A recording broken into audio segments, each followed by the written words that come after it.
everyone, this is Victoria from VictieFit.com. This is video number 3 in our four-part video series for core exercises to help hopefully alleviate any symptoms or pain that you may be having with pubic symphysis diastasis.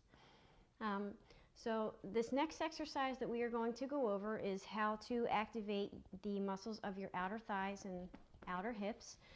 You can do this exercise either sitting on a stability ball. If you're on a ball, make sure your hips are higher than your thighs. You can do it sitting on a chair. If you're sitting on a chair, make sure you are sitting at the front of your chair.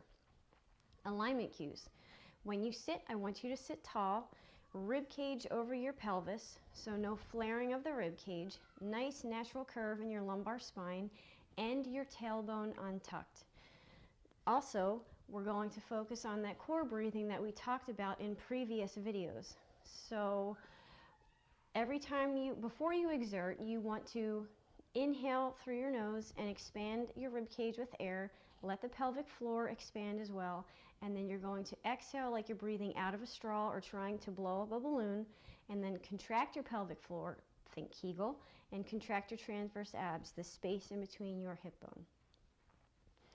Now, to get set up into this position, I want you to keep in mind with pubic symphysis diastasis that we want to avoid any positions that keep our legs or knees in a wide stance, because this can exacerbate the pain that you may feel from shifting around from time to time. So a good way to figure out a nice width for your feet is to use the fist test. So you can either take one hand, place it in between your knees. If that's a comfortable spot for you to hold here, that's fine, stay there. You can also take two fists and place them in between your knees.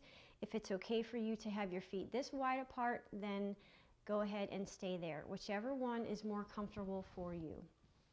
So now once you have your feet set up, I want you to shift forward at the hips, so hinge at the hips, okay?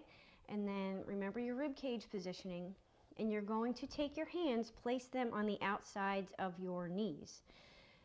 You're going to start your core breathing, so inhale, expand through the rib cage and relax, and then exhale, contract and pull everything up and in. And you're also going to take your hands and apply force against your knees, trying to push your knees in with your hands, while at the same time counterbalancing that force by pressing out against your knees or out against your hands with your knees. So it looks like this.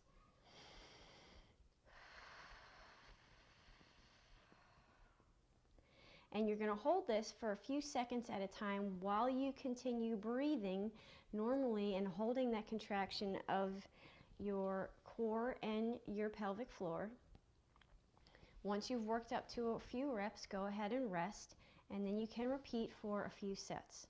That is video number 3, and we will move on to our last video in this series.